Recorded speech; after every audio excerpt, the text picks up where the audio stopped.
1. Stabilisasi politik dan keamanan sebagai dasar pembangunan.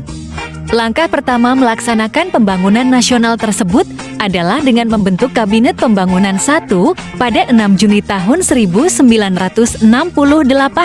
Program Kabinet Pembangunan 1 dikenal dengan sebutan Pancakrida Kabinet Pembangunan yang berisi 1. Menciptakan stabilitas politik dan ekonomi sebagai syarat mutlak berhasilnya pelaksanakan rencana pembangunan 5 tahun repelita dan pemilihan umum pemilu. 2. Menyusun dan merencanakan repelita. 3. Melaksanakan pemilu selambat-lambatnya pada Juli tahun 1971. 4. Mengembalikan ketertiban dan keamanan masyarakat dengan mengikis habis sisa-sisa G30 bagi SPKI dan setiap bentuk rongrongan penyelewengan serta pengkhianatan terhadap Pancasila dan UUD di tahun 1945. 5. Melanjutkan penyempurnaan dan pembersihan secara menyeluruh aparatur negara baik di pusat maupun di daerah. 2. Stabilisasi penyeragaman. Depolitisasi parpol dan ormas juga dilakukan oleh pemerintahan Orde Baru melalui cara penyeragaman ideologis melalui ideologi Pancasila. Presiden Soeharto mengajukan nama Eka Prasetya Pancakarsa dengan maksud menegaskan bahwa penyusunan pedoman penghayatan dan pengalaman Pancasila P4 dipandang sebagai janji yang teguh, kuat, konsisten, dan tulus untuk mewujudkan 5 cita-cita, yaitu takwa kepada Tuhan YHWH dan menghargai orang lain yang berlainan agama dan kepercayaan, mencintai sesama manusia dengan selalu ingat kepada orang lain, tidak sewenang-wenang, mencintai tanah air, menempatkan kepentingan negara di atas kepentingan pribadi, demokratis, dan pada putusan rakyat yang sah.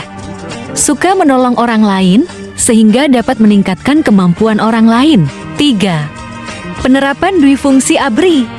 HBRI memiliki 2 fungsi, yaitu fungsi sebagai pusat kekuatan militer Indonesia dan juga fungsinya di bidang politik. Pada masa Orde Baru, pelaksanaan negara banyak didominasi oleh ABRI.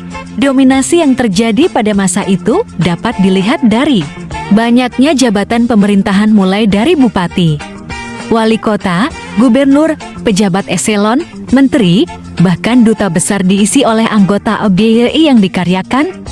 Selain dilakukannya pembentukan fraksi ABRI bersama-sama Korpi, pada waktu itu juga dijadikan sebagai salah satu tulang punggung yang menyangga keberadaan Golkar sebagai partai politik yang berkuasa pada waktu itu.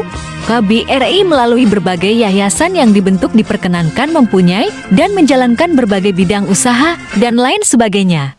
4. Rehabilitasi ekonomi Orde Baru. Hutang jatuh tempo pada akhir Desember tahun 1965. Seluruhnya berjumlah 2,358 juta dolar AS. Dengan rincian adalah blok negara komunis US 1.404 juta dolar, negara barat US 587 juta dolar, sisanya pada negara-negara Asia dan badan-badan internasional. Program rehabilitasi ekonomi Orde Baru dilaksanakan berlandaskan pada TAP MPRS No. 23 tahun 1966 yang isinya antara lain mengharuskan diutamakannya masalah perbaikan ekonomi rakyat di atas segala soal-soal nasional yang lain, termasuk soal-soal politik.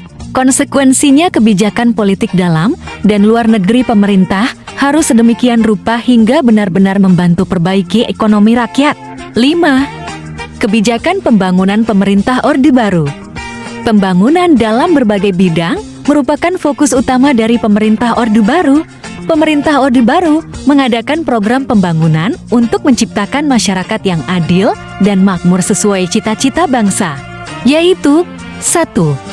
Pertanian, 2. Pendidikan, 3. Ekonomi, 4. Kesehatan, 5. Sosial budaya.